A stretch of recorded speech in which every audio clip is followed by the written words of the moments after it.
It's Monday. You already know what it is. Modern Day Artist Day. Episode 11 with Mikey Darwish.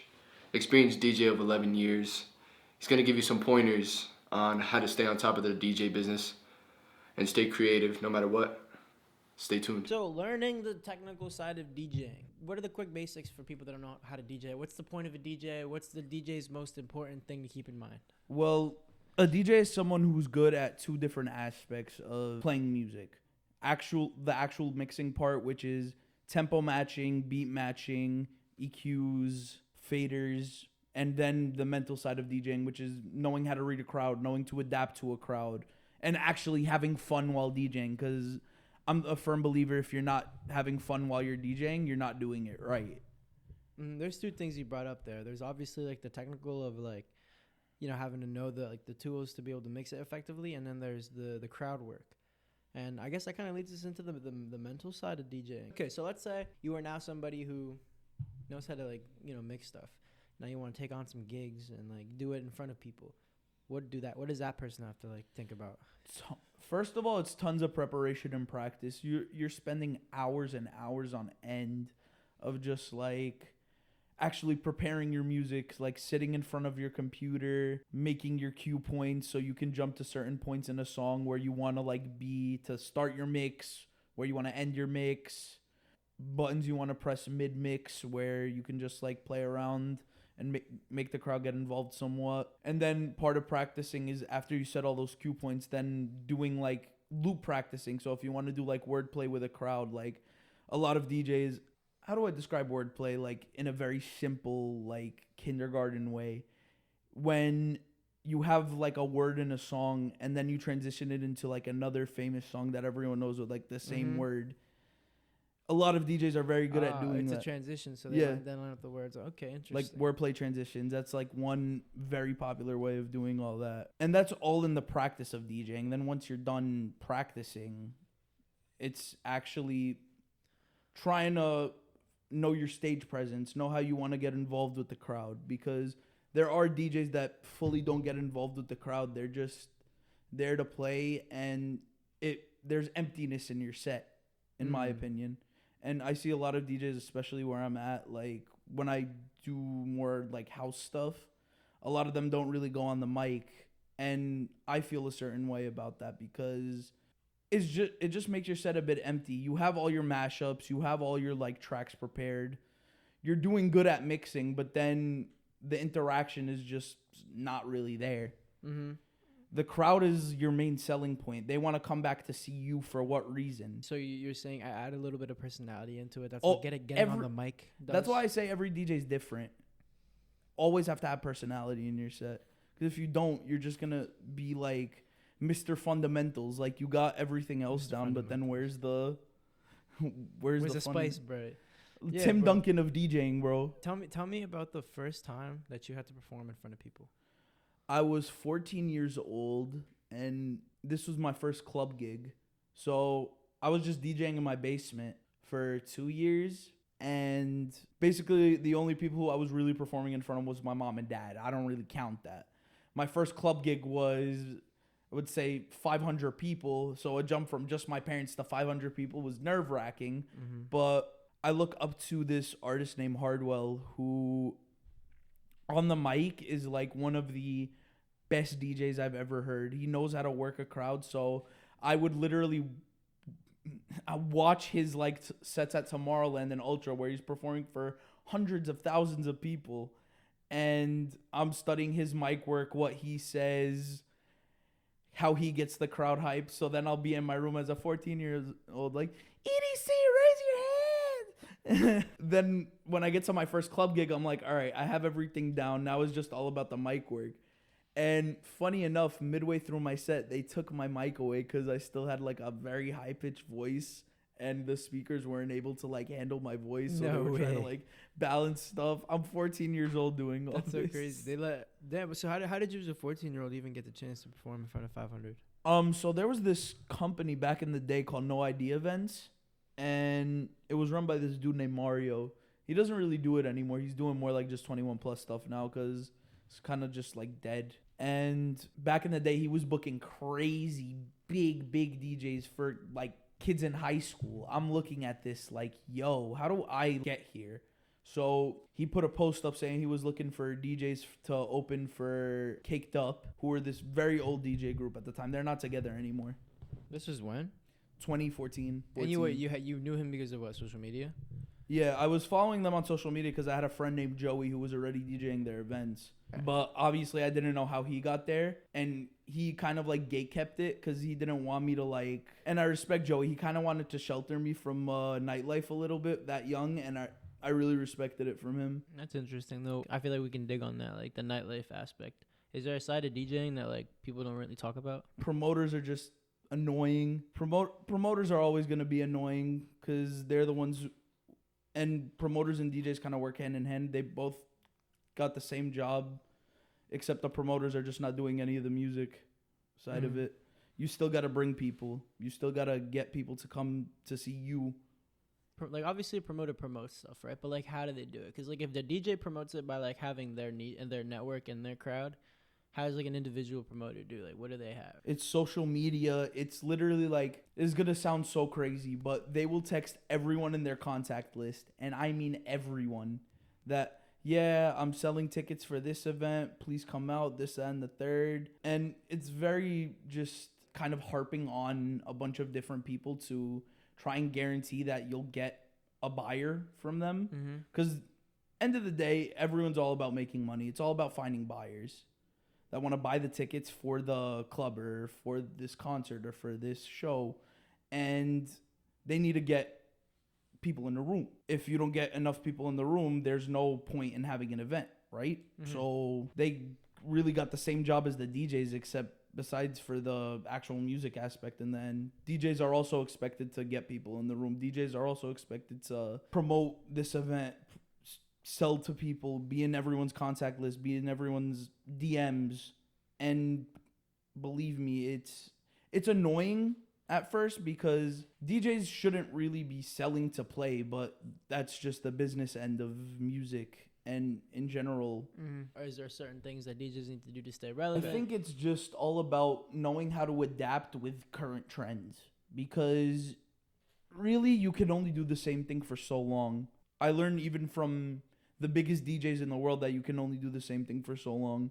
For example, my favorite DJ, Hardwell, he went on hiatus for 4 years in 2018, and he was like the king of Big Room House, which was the biggest trend between, I would say, 2014 to 2018. By the time he was gone, Big Room House just died out like a flame. So in 2022, all his fans thought, hey, he's coming back now, he's going to revive it.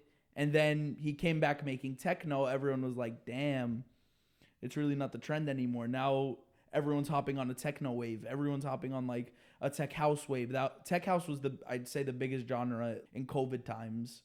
Everyone was doing tech house. Even me, when I was doing Instagram live mixes, you could still see them on my Instagram. It's just a bunch of like tech house and a bunch of like trendy music that people are gonna like, because if I want to keep a following, I gotta adapt, and even build a new following, I gotta adapt. As far as you've been DJing, what were the trends and like how have they evolved over time, and what are they now? When I started, the biggest trend was like basically making whatever Skrillex and deadmau5 were making, because I would say they were like the top of the game when I was 12 years old. Type shit. And everyone was only bumping whatever they made. Then I would say by straight like dubstep and shit. Yeah. I started off as a dubstep DJ. I started off doing dubstep, and then I switched to progressive house when that became hot. I switched to big room, progressive and big room. I stayed on for 4 or 5 years, maybe until end of 2019. And then by 2020, I'm like, January 2020, I had to have a conversation with myself. Like, I'm not getting booked. I need to stay booked. What am I doing wrong? And then had a conversation with a couple friends, like, should I just switch my styles? Let me go on like TikTok, see what's hot. Let me go on Instagram, see which DJs are doing really well. And the DJs that are doing really well in 2019, Fisher, James Hype, Chris Lake, they all make tech house. So I'm like, okay, I guess this is what we have to do to adapt to get people to come now. I'm pointing at you. Oh, you're pointing at me. Yes, I'm pointing at you. Oh, so what did I do? The DJing. So we went out one night is. Tech house and techno, I would say, are on par with tech house, maybe just a bit more on the edge. How about here in New York City? New York City tech house is the biggest genre. Gotcha. That I could tell you for sure because all the events that I'm doing now with House Haven, that's the company that I do the social media for. House Haven? Yeah, they're all tech house based, all I would say tech house, deep house, more so in like that lane of music. You've done a bunch of gigs throughout the city. Do you have any like notable ones? Your favorite? My favorite ones that I've done, I would say Shake the World, even though that wasn't in the city. That's definitely like a top 3. I got some miles He's right smiling. Motherfucker's smiling in the back. Just because I feel like I've said this a lot that it's one of my best crowds I ever had. You can ask Samaj and Brian, maybe even you heard. People were just chanting my name at the end. That shit was tough. And I never had that in my life. I was like, hold on, what? People are actually chanting my name, and that shit was like so surreal. I'm hitting the wall. I'm like, did anybody get any footage of that? No one did. No footage. No No one did. shot. I'll put that shit up on screen right now if I could. Just the same way we did that. It That baby was- pick of Samad. It was so like heartfelt, and I felt so like good about myself after that I'm like, damn, okay, this is maybe what I need to continue doing. Type moments like those are so nice. Like when you're doing what you like do anyway, like what you love doing, and then you get so much validation from like your peers and like strangers even. It just like it's fuel to keep you going, bro. Can I tell you something funny about that set? Talk to me, bro. I winged it. Completely winged it. Did not prepare for it. Mentally, I was like zoned, I would say, the day of. But I just completely winged it. I didn't actually sit in front of my computer and be like, okay, what do I want to play? What song should I play? Like, I just went with whatever I had in my library. And I would say like the first half hour, 45 minutes, I did like more house stuff, more like Fred again style stuff. And then as soon as more people kept coming in, by like 11, I would say 11 o'clock, I completely switched to hip hop and then went on that for an hour. And the best footage I have is me playing hip hop. Or like the professional footage I have on video and stuff. That was, I look at the videos, I'm like, yo, what the hell did I just do? And that was me. I did that. Yeah, ever since you were a kid, you've been involved with music. It started like your medium was DJing, but like, did you ever explore that? You said you did producing and stuff. Yeah, I've been making music since I was 15, but I feel like I've always been musically inclined in some form. Like my mom and dad, they're one of the main reasons I even do music in general. From a young age, they gave me an iPod brick with all music that they got on LimeWire. My dad would put just a bunch of like LimeWire. Yeah, LimeWire. That's how old I am. LimeWire was like basically this torrent thing, and you would download whatever you wanted from their music, like movies. MP3 shit. They had everything. So when the iPod brick was out, This was back when you had to like pay for songs and shit on the iTunes. on iTunes Store, yeah. So Damn, I remember that. LimeWire helped circumvent that Shit make because me feel old. when you connected to iTunes back in the day, yeah, it was called iTunes. It's called they removed that label completely now. It used to be called iTunes. You would have to plug it into your computer and burn your iPod like you would a CD when you had to burn CDs. And then you put whatever music you want on it. So my dad would put a lot of like Arabic music, French music, Hebrew music on there. My mom would put 90s rap on there. So by the age of 5, I tell this story to everyone. I got suspended from kindergarten at the age of 5 for knowing all the lyrics to Gold Digger by Kanye West. And I did it during show and tell. And I got suspended from kindergarten. They suspended you? That's kind of fucked, bro. I was in Jewish school, believe me. It was spit, like, it was funny as hell. They called my parents and everything. My mom didn't even get mad. She was just like, just don't do that again. So marketing yourself as a DJ is an important aspect of growing, not only like as your career, but also your personal brand. What can you tell me about marketing? What have you learned over the time that you've done? How long have you been doing DJing for? Like 11 years. 11 years. So in your 11 years, marketing, what have you learned? Well, when I started, I didn't know how to market myself at all. I didn't expect that of myself because I'm like, I already know what I'm doing. I feel like the best DJ in the world. Like, get me a Tomorrowland tomorrow. I could play that festival tomorrow if I wanted to, and I'd just kill it. But unfortunately, 12-year-old Mikey, that's not how the world works. That's never how the world worked. And you have to just build yourself a fan base, build yourself a supporter group, I guess you could say, through making connections. That's, I think, the best most effective way I've been able to do things. Mhm. And not only making connections, also like how you present yourself on social media. That's also a big part, because nowadays every DJ has to not only be expected to produce their own music, just be able to market themselves. They got to know how to create content now. That's the big thing. Yeah, it really is, bro. We're in a creator economy, bro.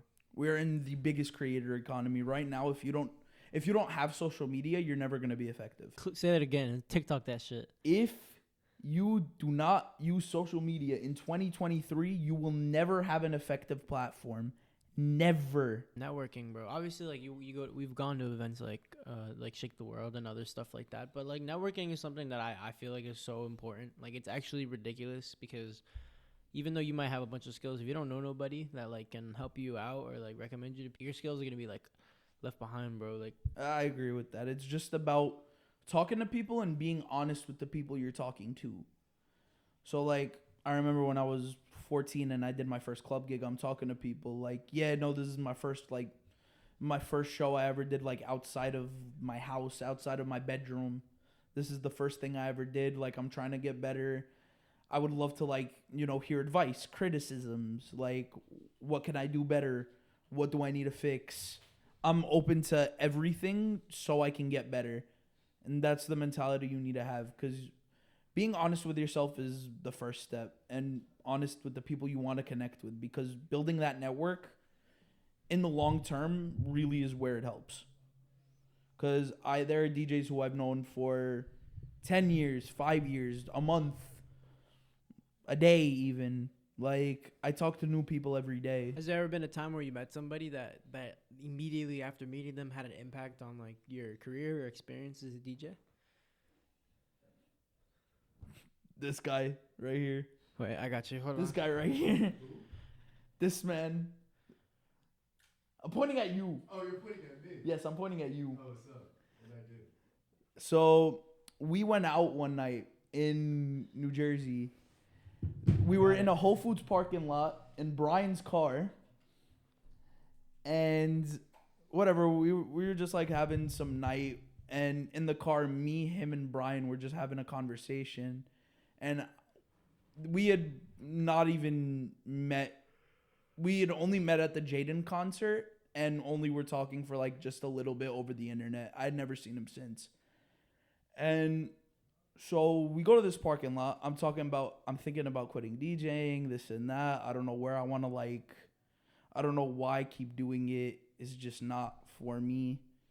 And I was just thinking that we were just talking about how after this whole shit ends, there's going to be a market for just a bunch of people that want to be outside, and we have to capitalize on it no matter what. A market of people that want to be outside. Market of people that want to be outside. And as soon as, the whole Vax cards was getting everyone outside, think about it. How many people were going to like different functions? How many people were going to like more concerts? You had this big group of people that just were sick and tired of being in their house, finally got the opportunity to go out, and then everyone was able to capitalize on that. I was going to a lot of like Jaden's events, like Vengeance. Mm. I was going to his stuff, just seeing what people were doing. I was going to Zillion stuff, see what people were doing. And that was, I think, the biggest help. Like, just seeing other DJs host their events so I can, like, think of where I want to be at.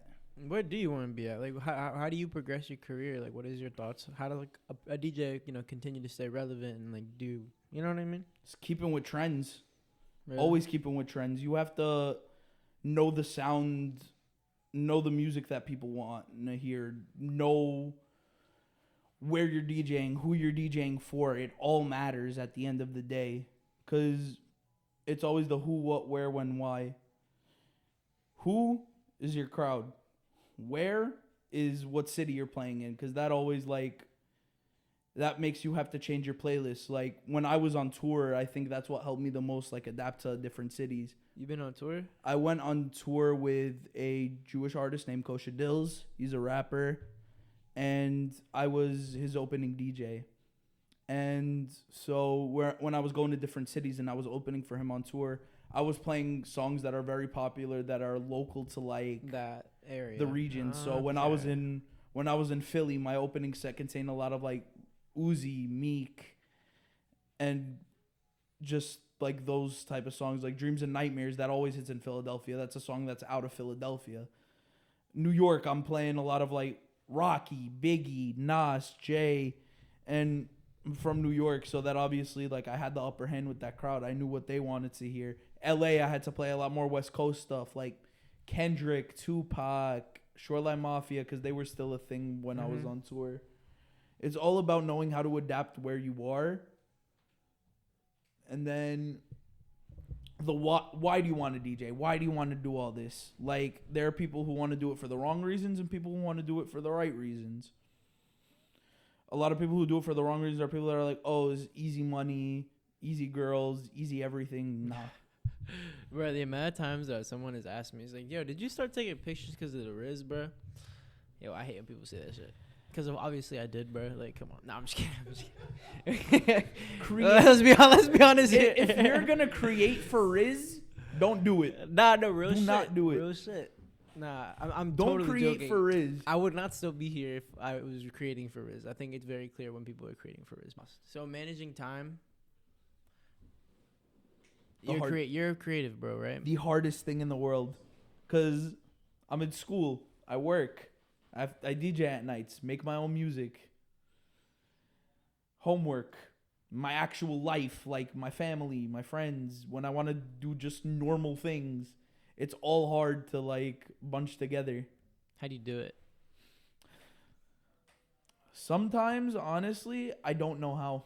I sit there and I'm like, okay, so I have a gig You're good. I have a gig this night, so maybe I have to reschedule these plans for another night. Or I'm going to dinner with my friend for my friend's birthday on this night, so maybe I shouldn't take this gig. Or like sometimes it sounds inconvenient and bad. I've taken gigs when I've known I've had like important stuff to do with some friends, and I've always felt bad for it, but I told them like, listen, like I hope you guys understand, like it's just like because I kind of want to do the gig. There are some gigs that I've absolutely declined in favor of going out with friends. Yo, I got a question. Yo, how do you make money as a DJ? Like, how does a DJ make his money or her money? Some people charge per hour. Some people charge per party. If you're getting private bookings, that is. But if you're doing clubs, everything's like commission based. It's based on how many people you bring. You get a percentage of your ticket sales. Okay. And they do like the code thing and stuff like Yeah. that to track that.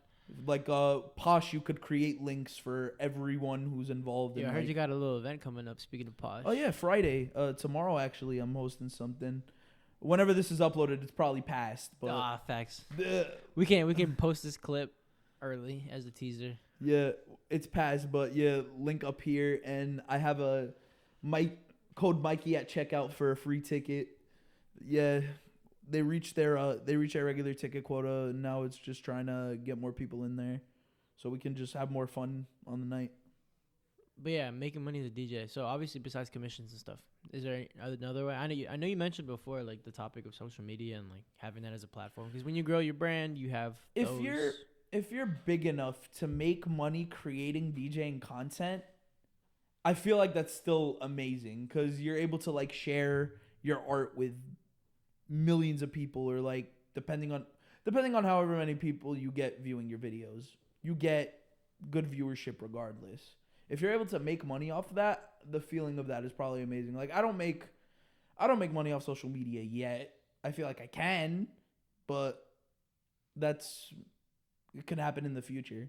I'm not counting myself out. It might happen in the future.